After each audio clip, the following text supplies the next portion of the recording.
அனைவருக்குமே வணக்கம். சற்று முன் கிடைத்திருக்கக்கூடிய ஒரு மிக மிக முக்கியமான செய்தி ஒன்று வெளியாகியுள்ளது. சற்று முன் அமைச்சர் துரைமுருகன் அப்போலோவில் திடீர் மரணம். இது மாதிரி பார்த்தீங்கன்னா ஒரு அதிர்ச்சியான சம்பவம் தான் மருத்துவமனையிலேருந்து நடந்திருக்கு. நேற்று இரவே பார்த்தீங்கன்னா அமைச்சர் துரைமுருகன் அவர்கள் மருத்துவமனையில் அனுமதி பெற்று சிகிச்சை பெற்றிருந்த இருந்த நிலையில் இப்போ பார்த்தீங்கன்னா சிகிச்சை பலனின்றி திடீர்னு மரணம் அடைந்த சம்பவம் பெரும் திமுகவுடைய பெரும் பரபரப்பையும் பெரும் அதிர்ச்சி அளிக்கக்கூடிய சம்பவங்களாக தான் நடந்திருக்கு. இதன் அடிப்படையில் தான் திமுகவுடைய ஒரு மூத்த அமைச்சராக முக்கிய அமைச்சராக இப்போ பார்த்தீங்கன்னா அப்போலோ மருத்துவமனையில் திடீர்னு மரணம் அடைந்ததாக செய்தி வெளியே இருக்குது. இதன் அடிப்படையில் இந்த செய்தியை கேட்ட திமுக சேர்ந்த நிர்வாகிகள் பார்த்தீங்கன்னா நிறைய கலவரங்கள் வெடிக்கும் இல்லையா. இதன் அடிப்படையில் பார்த்தீங்கன்னா திமுகவுடைய தலைமைக்கு அப்படியே அப்போலோ மருத்துவமனையில் பார்த்தீங்கன்னா இப்போ எந்த ஒரு அதிகாரப்பூர்வமான அறிவிப்பும் வெளியிடாமல் தான் இருக்காங்க. இதை பற்றி இந்த வீடியோவில் நம்ம முழுமையாக பார்க்க போகிறோம். அதுக்கு முன்னாடி நம்ம சேனலுக்கு இப்போ தான் நீங்கள் முதல் முறையாக வந்திருக்கீங்க அப்படின்னா மறக்காமல் நம்மளுடைய சேனலை சப்ஸ்கிரைப் பண்ணி சப்போர்ட் பண்ணுங்கள். வாங்க வீடியோக்குள்ளே போகலாம். அமைச்சர் துரைமுருகன் அவர்கள் பார்த்தீங்கன்னா திடீர்னு நேற்று பார்த்தீங்கன்னா அப்போலோ மருத்துவமனை அனுமதி பெற்று சிகிச்சை வந்திருந்த நிலையில் மீண்டும் திடீர்னு பார்த்தீங்கன்னா இன்று காலையிலே மரணம் அடைந்ததாக ஒரு பரபரப்பான செய்தி வெளியாக இருக்குது.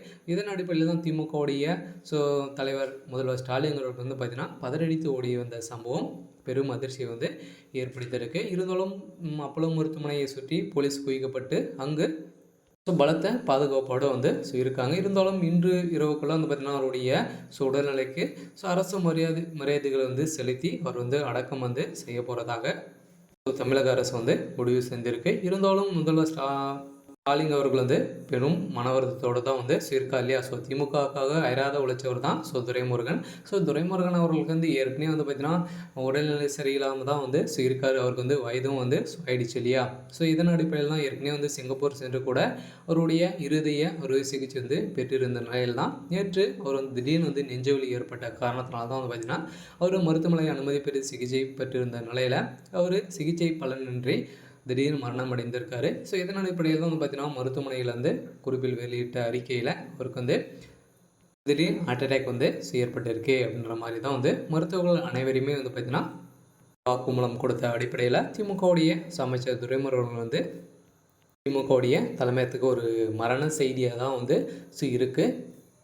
இருந்தாலும் பார்த்திங்கன்னா துரைமுருகன் அவர்கள் திமுகவில் பார்த்திங்கன்னா நிறைய ஊழல்களும் செஞ்சிருந்த நிலையில் இந்த ஊழல் அடிப்படையில் கூட பார்த்திங்கன்னா அமைச்சர் துரைமுருகன் அசராத ஒரு முக்கிய நபராக தான் இருக்கா இல்லையா. இருந்தாலும் திமுகவிலிருந்து இருக்கக்கூடிய அமைச்சர்கள் அனைவருமே வெளியில் இதுமாதிரி பூண்டோடு வெளியிட்டு போயிட்டு இருக்கும் நிலையில் இப்போ வருகின்ற சட்டமன்ற தேர்தலில் என்ன நடக்கும் அப்படின்றது தான் கேள்விக்குறியாக இருந்தாலும் துரைமுருகன் அவர்கள் காலம் கடந்திருக்காரு. இருந்தாலும் என்ன நடக்க போகுது அப்படின்றத வெயிட் பண்ணி பார்க்கலாம்.